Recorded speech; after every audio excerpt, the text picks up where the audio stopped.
Very good morning dear English friends. SC/ST act का ये last lecture है, तो आज SC/ST एक्ट हमारा कंप्लीट हो जाएगा। SC/ST एक्ट में आज हम चैप्टर 4A और 5 की बात करने वाले हैं। चैप्टर 4A इनिशियली इस एक्ट में नहीं था, जिसको बाद में इंसर्ट किया गया था, जो कि विक्टिम और विटनेस के राइट्स की बात करता है। यही जो चैप्टर 5 है वो आपका 16 से 23 तक डील करता है, जो मिसलेनियस प्रोविजंस देता है।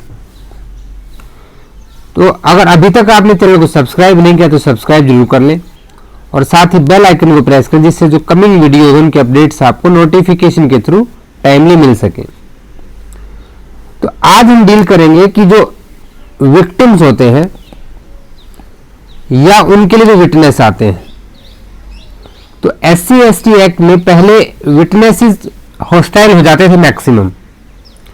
तो टू प्रिवेंट दैट कि उनको कोई थ्रेट तो नहीं कर रहा है, उनकी प्रोटेक्शन का क्या होगा, तो उसके लिए 2015 में एक अमेंडमेंट किया गया और वहां पे 2015 के उस अमेंडमेंट के बाद इस एक्ट को यहां पे डाला गया। ये कब से लागू हुआ था? तो ये 26 जनवरी 2016 से ये अमेंडमेंट लागू हुई थी। बहुत ज्यादा डिटेल में जाने की जरूरत नहीं, बस थोड़ा सा बेर एक्ट में इसको देख लेते हैं। Rights of the witness and victims chapter 4A inserted wide 2015 amendment with effect from 26 जनवरी 2016। अब it shall be duty and responsibility of the state, यहां पे स्टेट को ये जिम्मेदारी दे दी गई थी कि वो सारे के सारे अरेंजमेंट करेगा किसकी प्रोटेक्शन के लिए? विक्टिम की, उनके डिपेंडेंट की और विटनेसेस की। उन्हें किसी भी तरह की कोई इंटिमिडेशन, धमकी ना मिले, question, inducement, violence, threats of violence. दूसरा चीज यहां पे कहता है a victim shall be treated with fairness, respect and dignity with due regard to any special need that arise because the victim's age, gender, educational disadvantage और poverty। मान लीजिए वहां पे विक्टिम बहुत गरीब है, वो इलिटरेट पर्सन है, तो उसका पूरा ध्यान रखना है कोर्ट को कि किस तरह से स्टेट का रिस्पॉन्सिबिलिटी आती है कि उसके लिए सारी अरेंजमेंट्स करे। इसको बहुत डिटेल में आप एक बार पढ़ने की जरूरत नहीं, सिर्फ एक सिंगल रीडिंग करेंगे तो आपका काम हो जाएगा। अभी हम चलते हैं सीधे चैप्टर 5 के ऊपर, जो मिसलेनियस प्रोविजंस की बात करता है। चैप्टर 5 सेक्शन 16 से लेकर 23 तक लास्ट सेक्शन है। अब इंडेक्स बेस्ड ये पहले पूछा जा चुका है, तो MCQ के लिए इसको इंपॉर्टेंट मार्क कर लें कि power of state to impose collective fine. The provision of section 10A of the protection of civil right act 1955 सेल वे फाइन किस तरह से लिया जाएगा, इसके लिए जो protection of civil right act है उसकी धारा 10A सेक्शन 10A वो क्या यहाँ पे अप्लाई होगी for the imposition and realisation of collective fine इस एक्ट में। तो कहां के कैसे फाइन लिया जाएगा? ये protection of civil right act 1955 के सेक्शन 10A के हिसाब से। नेक्स्ट सेक्शन बात करता है preventive action to be taken by law and order machinery. ये भी इंडेक्स बेस्ड पहले पूछा जा चुका है, ठीक है। छत्तीसगढ़ APO में आया है, तो हो सकता है इस बार MP EDO में भी पूछ ले, तो इसको भी MCQ के लिए एक बार इंडेक्स बेस्ड जरूर देख लें।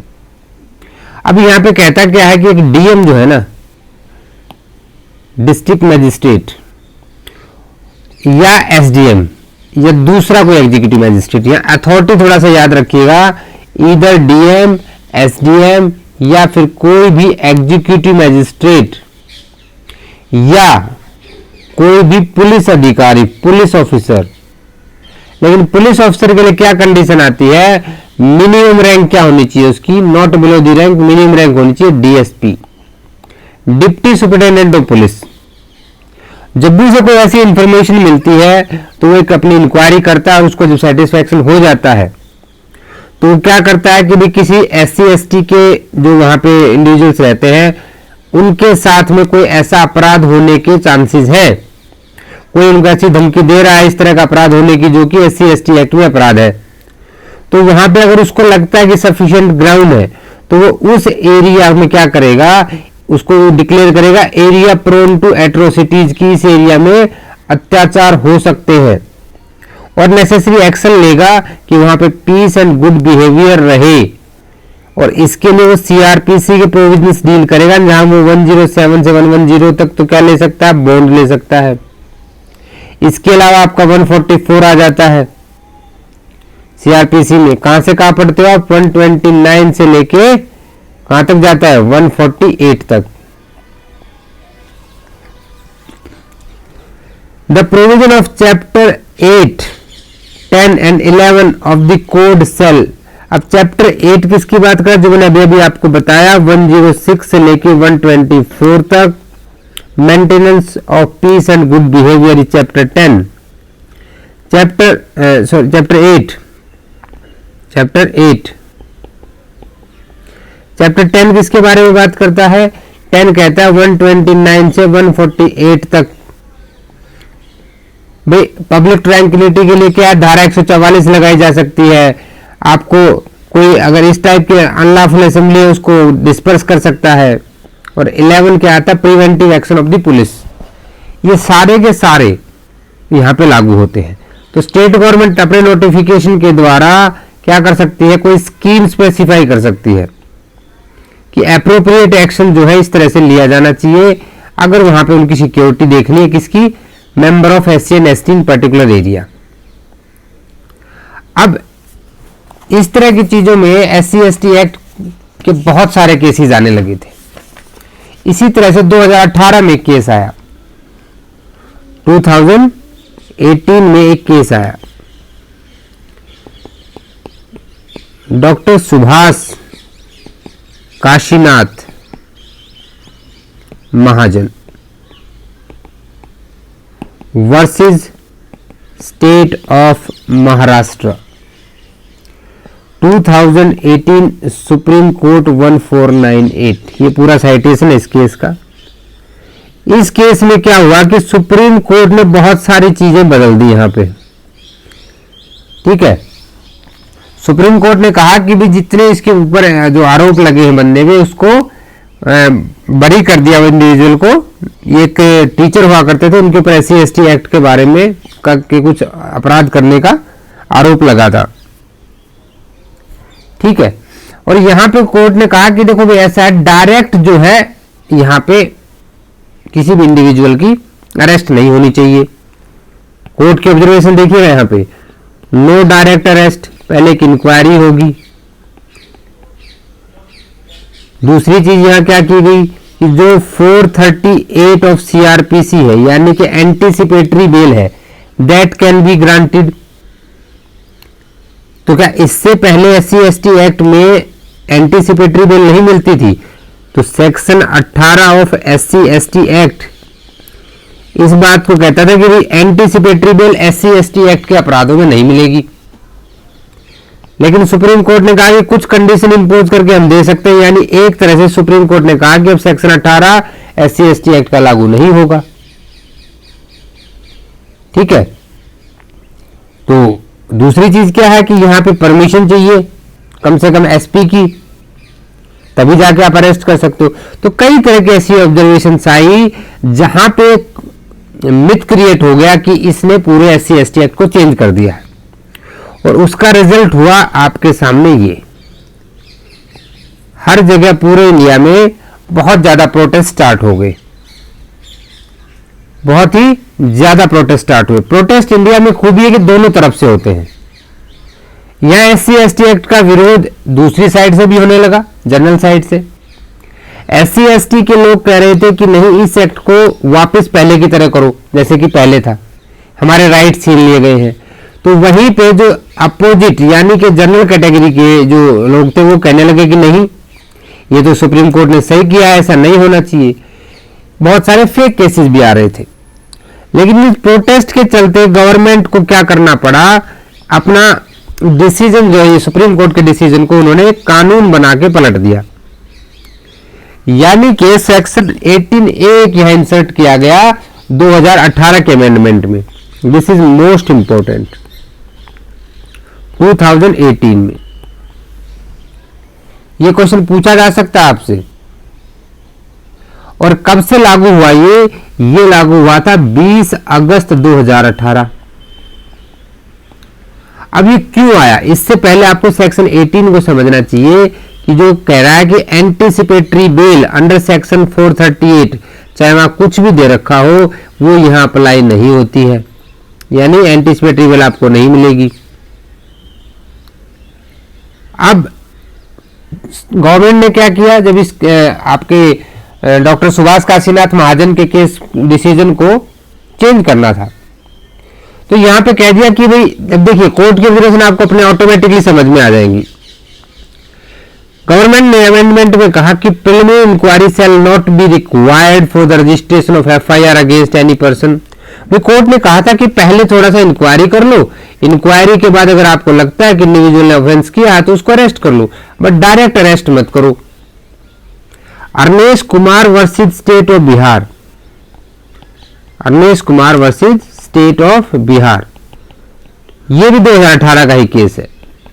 यहां section 498A of Indian penal code, domestic violence के केसेस में भी कोर्ट ने क्या कहा कि जो क्रूएल्टी बाय हस्बैंड के केसेस है, बहुत ज्यादा केसेस आ रहे हैं, तो यहां भी डायरेक्ट अरेस्ट नहीं होना चाहिए, पहले एक इंक्वायरी होगी उसके बाद ही अरेस्ट होगा। सेम प्रिंसिपल यहां भी एप्लीकेबल किया था, बट यहां लागू नहीं हो पाया।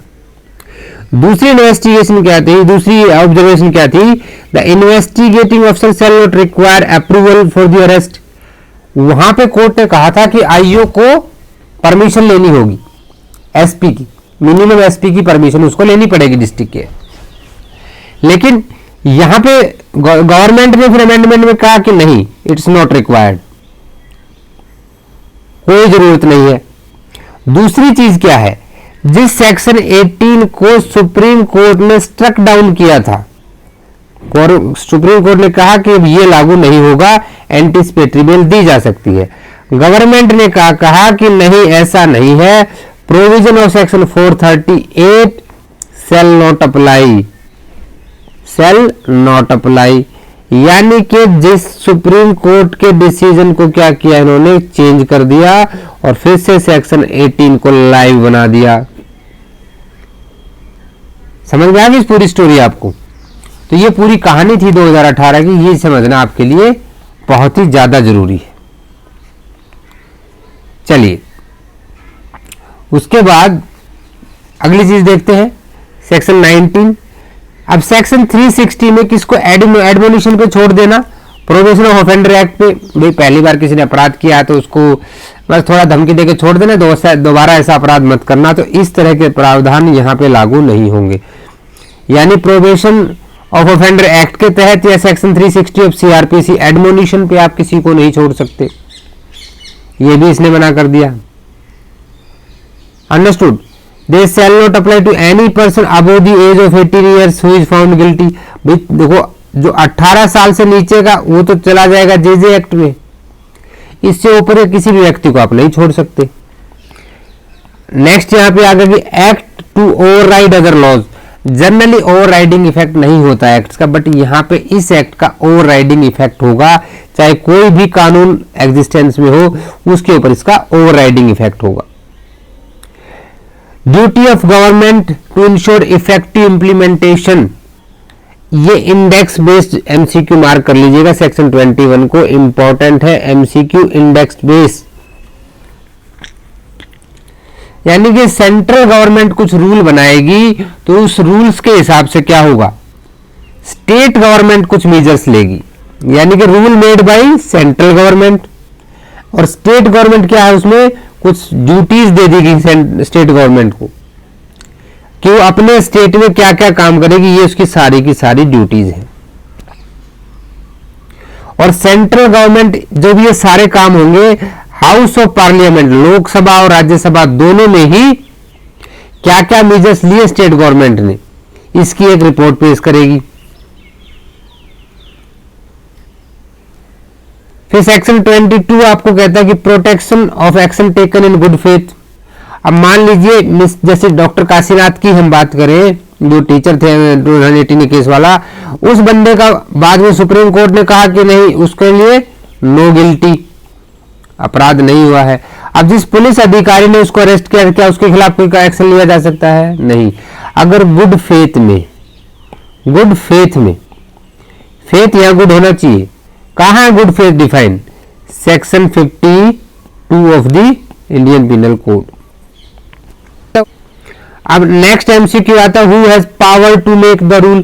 तो याद रखिएगा, सेंट्रल गवर्नमेंट के पास पावर होती है टू मेक द रूल्स। बनाए जाएंगे तो हाउस ऑफ पार्लियामेंट के थ्रू आएंगे। पीरियड कितने उसके लिए सेशन में? 30 days, which may be comprised in one session, 2 और मोर सक्सेसिव सेशंस। तो इसको थोड़ा सा बस पावर टू मेक रूल ही इंपॉर्टेंट है आपके लिए एमसीक्यू से, कि कौन बनाता है, स्टेट या सेंटर? तो सेंट्रल गवर्नमेंट के पास होती है।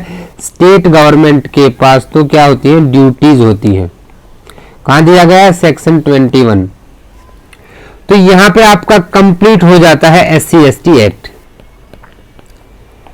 तो आप मुझे बताइए कि पूरा का पूरा एक्ट आपको समझ में आया कि नहीं आया? अगर आपकी कमेंट्स आएंगे, then only we will conduct one MCQ session. MCQ session अगर कंडक्ट करना है तो आपकी कमेंट्स के बाद ही होगा। अगर आपको वीडियो अच्छा लगा है तो इसे लाइक कर दें, शेयर कर दें, और साथ ही साथ कमेंट का मुझे इंतजार रहेगा कि आप भाई कोई वीडियो कैसा लगा।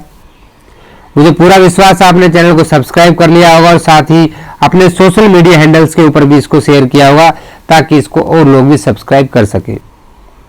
मिलते हैं अगले एक्ट के साथ अगले वीडियो में, तब तक के लिए जय हिंद, जय भारत।